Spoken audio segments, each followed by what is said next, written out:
Graças a Deus também com os nossos companheiros que estão à distância. Esse é o nosso último evangelho presencial do ano. Depois nós voltaremos dia 20/1 com o evangelho. Dia 21/1 com os tratamentos espirituais, contando de terça adiante. Dia 4/2, os estudos que a gente tem feito, as obras de André Luiz, tanto às terças quanto às quartas-feiras, à tarde e à noite. E os estudos de desobsessão, às quartas-feiras. Tá bem? Qualquer dúvida, por favor, converse com algum trabalhador da casa e a gente segue. Então esse é um momento importante. É um momento de reflexão do ano. É um momento de empatia. Né? Se a gente pensar no que é o Evangelho é a oportunidade de estudar o exemplo de Jesus em nós, com o outro. O que a gente é capaz de fazer de bom? Será que a gente consegue ser um pouquinho mais generoso, mais gentil, mais calmo? Menos piadinhas picantes? Menos comentáriozinhos descaridosos. Então é isso que é o Evangelho. Nos propor uma renovação interna dos nossos sentimentos adoecidos, nos libertando, fazendo a cura de dentro para fora. Então vamos entregar nosso coração para esse nosso querido irmão, esse mentor de todas as horas, esse companheiro que está sempre lutando para cada um de nós encontrar o seu caminho.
Sérgio, por gentileza, me dá um pouquinho só de som. Obrigada, tá ótimo. Esse ano a gente vai fazer um pouquinho diferente. Normalmente, quando entramos em recesso, nós paramos todas as atividades da casa. Esse ano nós teremos continuidade no Evangelho online. Então, toda segunda-feira continuaremos o Evangelho, só que somente pelo Face. E o pessoal dos alimentos, né, da comidinha, sendo levado. Né? É um projeto que está sendo feito agora. E ele vai continuar também sem interromper. Então, vamos lá? Falar do Evangelho não é fácil. Toda vez que eu estou aqui na frente, dá frio na barriga. Não é de timidez, não. Acho que a timidez já está passando. Mas é uma responsabilidade muito grande falar de algo que a gente ainda não sabe. Está aprendendo. As pessoas olham para a gente e pensam que a gente já é modelo de candura, né? Pensam que a gente já está quase no céu. A gente convence bem, né? Mas é muito difícil falar, porque a gente está numa luta muito grande.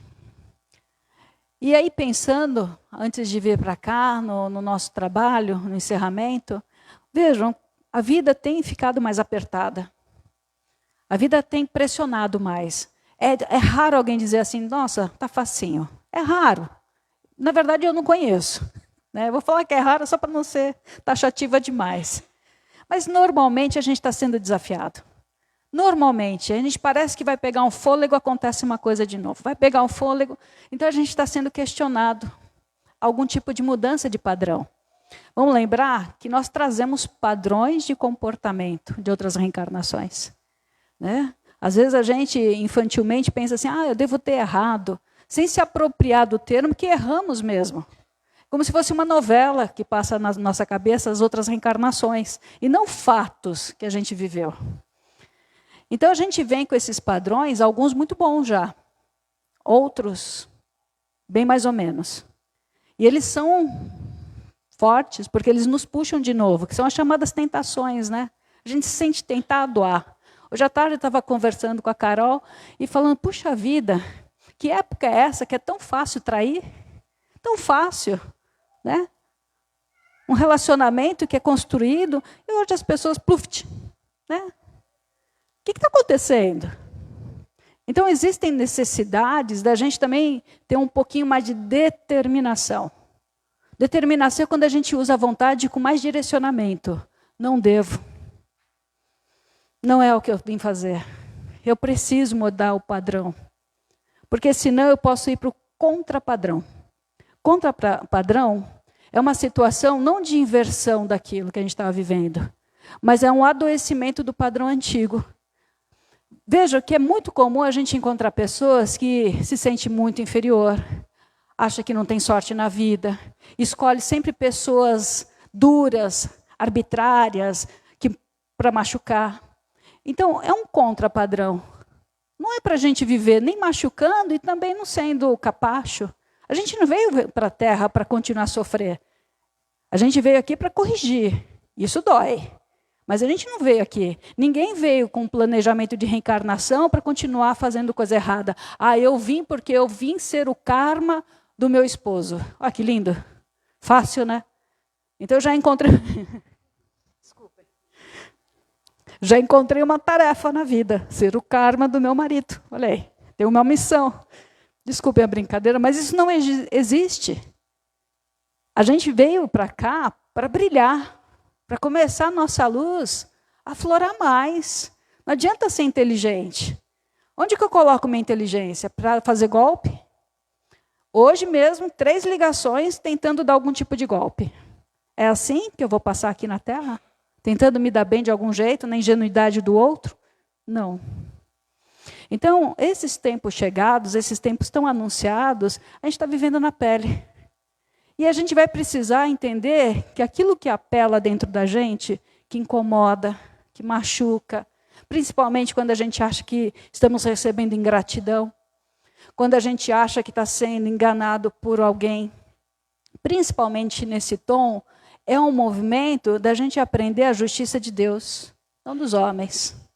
A gente não precisa sair correndo para procurar justiça. Que a gente mantenha a calma, serene o pensamento.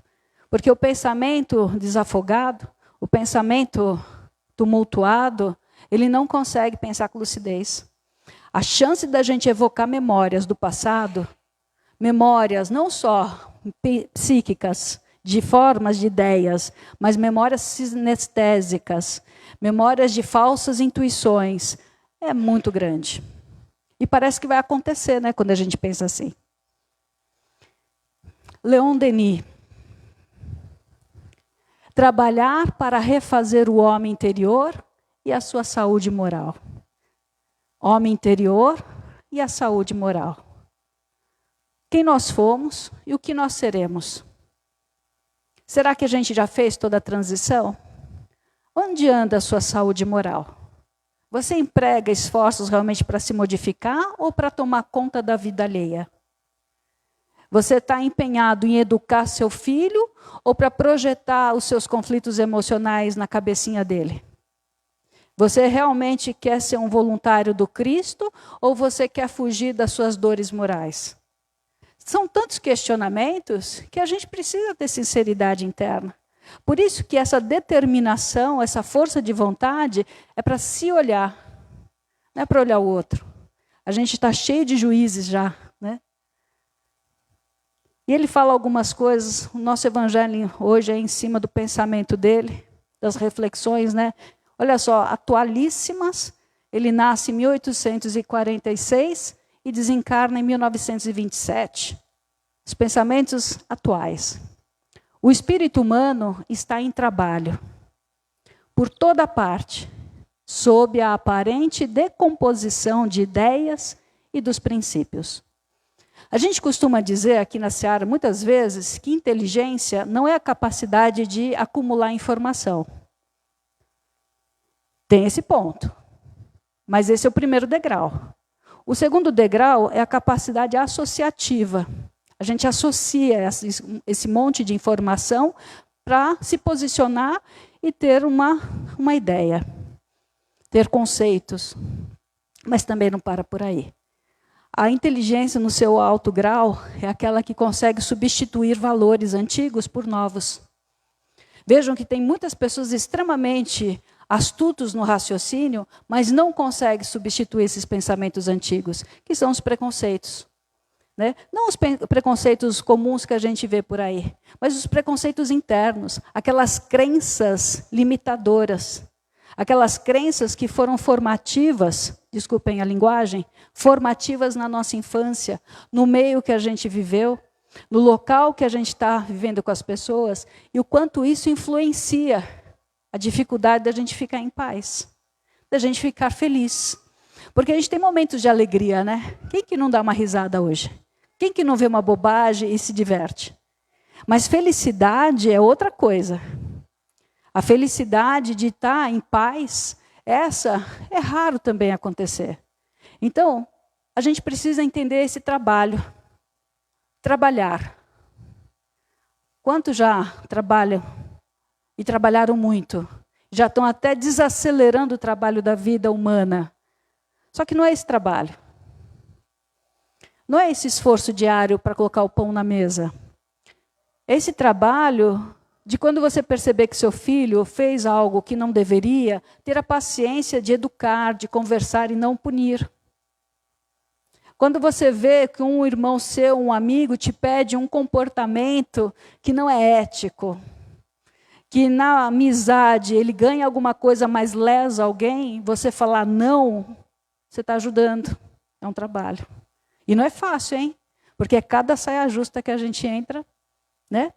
Porque agradar as pessoas é fácil. Eu posso, eu vou, eu dou. É só falar sim. Mas e a medida do justo e do necessário? E a medida do equilíbrio? Eu devo fazer isso? Lá na frente, como diz os espíritos de luz, né? A verdade é que a gente tem que medir consequências. Se eu fizer isso agora, o que vai gerar isso amanhã? Qual é a consequência que pode trazer? Esse é um jeito de treinar o nosso livre-arbítrio para que esse trabalho interno aconteça. Esse vai ser um livro que a gente vai estudar ao longo do ano na desobsessão, no nosso estudo e tratamento de desobsessão às quartas-feiras. É um livro fantástico, fantástico. O problema do ser, do destino e da dor. Temíveis são certas atrações para as almas que procuram as condições de um renascimento. Quer dizer, ele está dizendo que voltar não é fácil.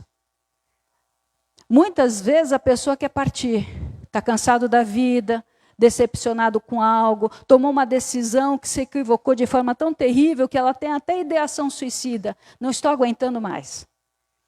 Mas a gente não para pensar as filas, a dificuldade, o planejamento que é voltar para a reencarnação. Só por isso, só por entender a dificuldade que é voltar, a gente tinha que ter um pouco mais de gratidão com esse tempo que passamos aqui. Por exemplo,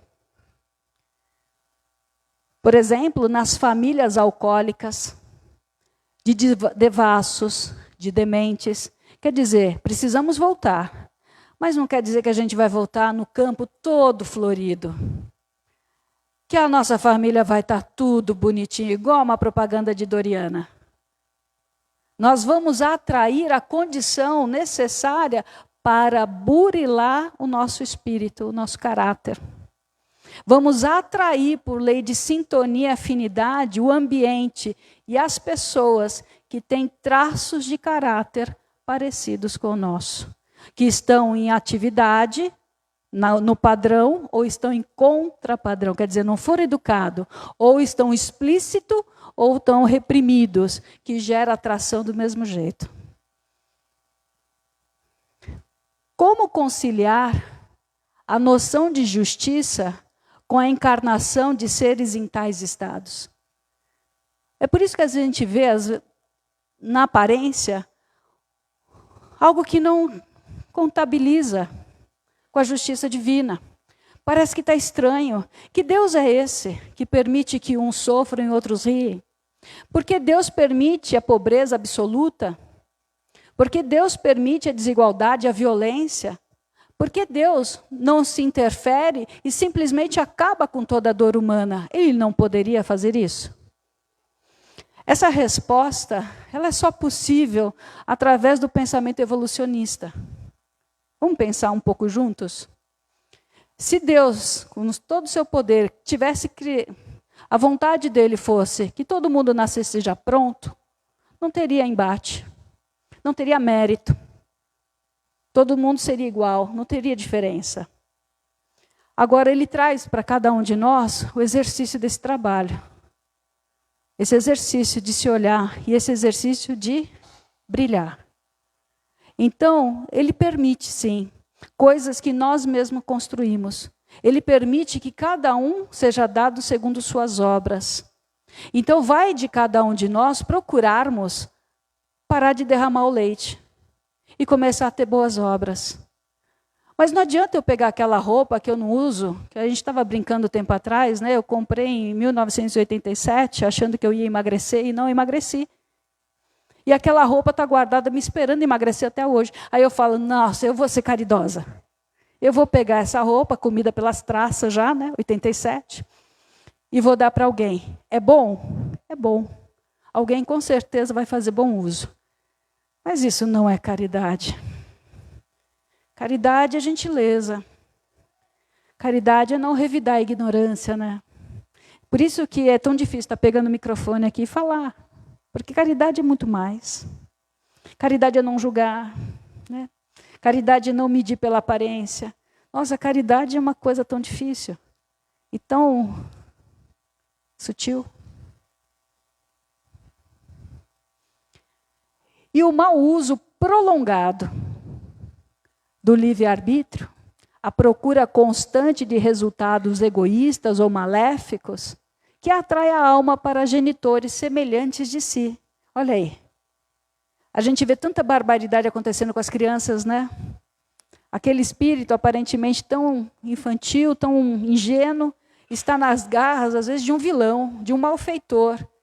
Essas leis kármicas, expurgos, essas situações ali coletivas, muitas vezes, são situações sociais graves, porque ainda a lei da atração da selvageria. Nós precisamos modificar a selvageria.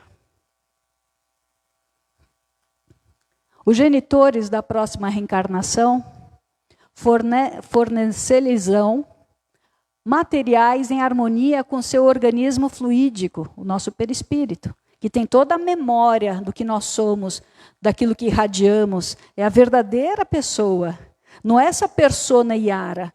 Persona iara é uma parte da consciência desse espírito, né? Assim como cada um de nós aqui, encarnados e desencarnados. Então, o aparelho fluídico desse pai, dessa mãe, também contribui para a formação do novo corpo. Olha a mistura genética que acontece, não só orgânica, mas uma mistura genética perispiritual, muito forte. Impregnando das mesmas tendências grosseiras, próprias para a manifestação dos mesmos apetites, dos mesmos desejos. Dr. Risse, há um tempo atrás, eu já cheguei a comentar aqui, contou de um assunto muito difícil, que é a violência sexual. E contou de um caso onde a espiritualidade não conseguiu interromper. O clima de tensão era muito grande e houve o abuso sexual. Só que, naquele momento, houve a concepção. Então, a moça ficou grávida do abuso. E ele conta que o espírito obsessor que instigou a violência, que provocou a animalidade no encarnado, foi atraído para aquele corpo e ele se torna filho daquilo que ele causou. Então ele vai atração por atração, né? Pelo drama que ele causou, incitando pela obsessão que o outro fosse violento, ele é atraído para aquele corpo que está se formando. Quer dizer, ele é o próprio fruto do estupro. Entende que a gente herda os conflitos que a gente precisa? Às vezes passar na pele é o único jeito que a gente aceita, pela nossa dureza emocional, de corrigir um delito. Será que se a gente já amasse, sem condições, a gente precisaria de tanta dor? Então a dor vem porque a gente fala sobre amor. A gente ainda não sente o amor. Depois de houver feito de sua consciência um antro tenebroso, um covil do mal, terá de transformá-lo em templo de luz. Ou ascensão da alma, né? Queda em ascensão do Vitor Hugo, né? Ó a queda na lama moral, fazendo, jogando, manipulando as pessoas, né? Quantas pessoas hoje com transtorno narcisista, borderline, quantos transtornos de personalidade que são remanescentes de outras reencarnações e hoje a gente precisa passar pelo transtorno para reeducar a alma. Para que um dia a gente ascensione por esforço. As faltas acumuladas farão nascer sofrimentos mais vivos. Atrairemos a dor. Até que a alma triturada pela engrenagem das causas e efeitos que houver criado, compreenderá a necessidade de reagir contra suas tendências e mudar de caminho. Então, será que hoje nós somos vítima? Quem estiver sentadinho aqui hoje ou em casa assistindo o Evangelho, pensando nas dores que passa, nas chateações, nas decepções, nas perdas, será que somos vítimas? Hoje, talvez, hein? A gente não tenha feito grande delito. Ou que a gente não tenha percebido. Mas se a vida permitiu, quer dizer, Deus permitiu que a gente passasse ou tivesse aquela perda, será que não é isso aqui, ó? O passado voltando para a gente aceitar também? Quem sabe na pele a gente crie mais empatia, sabendo que se eu não gosto que façam comigo, por que eu faço com os outros? Se a gente não gosta da maldade, por que a gente é maldoso? Se eu não gosto que façam fofoca do meu nome, por que eu estou sempre falando da vida do outro? Se a gente se incomoda, por que a gente faz? Essa é uma pergunta difícil, né, gente? Que neurose é essa? A gente sabe que não é bom, mas a gente se deixa levar e faz. É preciso que haja escândalos no mundo, disse Jesus. É preciso que haja o choque por enquanto ainda nesse planeta de provas e expiações em plena transformação. É necessário. Mas até quando também nós seremos o motivo de escândalo? Imperfeitos na terra, temos a propensão para o mal. Mas não que haja para nós a obrigação de praticá-lo. Por isso que é o tempo todo a parábola da porta larga e a porta estreita, né? É o tempo todo, desde manhã cedo, quando a gente acorda. Eu vou ficar na preguiça ou eu vou levantar e vou reagir?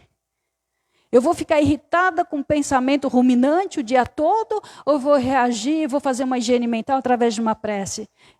Desde coisas simples disso até coisas graves. É o tempo todo escolhendo a porta do esforço, a determinação do trabalho moral, a higiene moral, ou deixar-se levar pelo comportamento antigo. Coitado de mim, puxa vida, não tenho sorte, Deus não deve existir porque não está me atendendo. Até quando a gente vai ficar com essa autocomiseração, com essa dó de si mesmo, e não fazendo aquilo que é a reforma íntima? Então, a conformação é um estado de alma que é uma submissão ao convite do Cristo. A gente aceita, não quer dizer que concorde. Mas se existem coisas que estão além do nosso desejo, além da nossa capacidade de modificar, só nos resta a aceitação. E a paciência até que as coisas se transformem. Agora, o conformismo é uma falsa noção de seguir. Parece que é bonzinho. Quantos pensadores falam que é melhor lidar com uma pessoa maldosa, descarada, do que um falso bonzinho? Pessoas que se adaptam a mecanismos da lei da vida. É uma adaptação, não é uma modificação. É como se a gente tivesse reprimido. No que você tem alegria? Não sei. No que você sonha com a vida? Não sei. Parei de sonhar. O que te faz bem? Não sei. Ficou pouco, não ficou? Aqui, ó, conformismo. Não é uma lei de realmente estar lutando por uma transformação. É só uma falsa adaptação ao meio hostil. São pessoas que andam destemperados, agressivos, à maneira de furacões pensantes. Leon Denis, 1800 e bolinha. Desculpem. Então vamos pensar na tolerância divina. Se o Pai tem essa tolerância, que ninguém está fadado ao sofrimento eterno, todos nós teremos a oportunidade de recomeçar quantas vezes forem necessárias. Basta refletir na desculpa incessante do céu às nossas fraquezas e crueldades. E não colecionemos desapontamentos e mágoas. Guardar ressentimento e vingança, melindre e rancor, é o mesmo que transformar o coração num poço de veneno. Melindre, rancor, mágoa, é o pacote da depressão, né, gente? É o pacote do sofrimento psíquico. Então, quantas pesquisas científicas hoje nos apontam que o pensamento, ele precisa ter bons pensamentos, mas não é só a balança de ter bons pensamentos e maus pensamentos.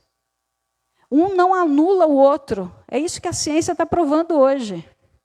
Não adianta você ter 1000 pensamentos bons, mas nutrir aquele verme lá dentro da mágoa, do ressentimento, da menos-valia, porque esse mau pensamento é o que adoece a gente. Então a gente tem que lutar para continuar tendo bons pensamentos, são muito relevantes, mas tomar muito cuidado com esses negativos que ficam lá fazendo morada dentro da gente, como se fosse um parente. Tá bom, já terminaram a frase, né?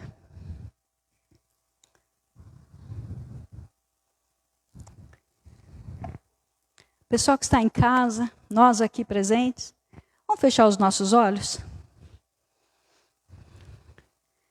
E vamos fazer um exercício de autocura, autopasse. Senta confortável, quem estiver em pé, fique de uma maneira confortável. Respira. Respira mais profundo que o normal. Presta atenção na sua respiração por alguns segundos. Inspira e tenha certeza que esse ar cheinho de substâncias, estão curando, mas curando a alma, curando a dor da alma, curando esse mecanismo de causa e efeito, atraindo dor, desqualificando nossos esforços, bagunçando a nossa família, infiltrando as mentiras. Que essa luz, vinda do nosso Mestre, queime tudo isso. Mentalize a imagem desse Mestre amado.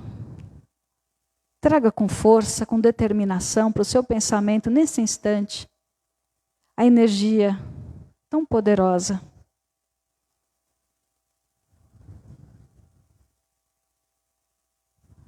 E vamos juntos assumir a proposta de melhorar,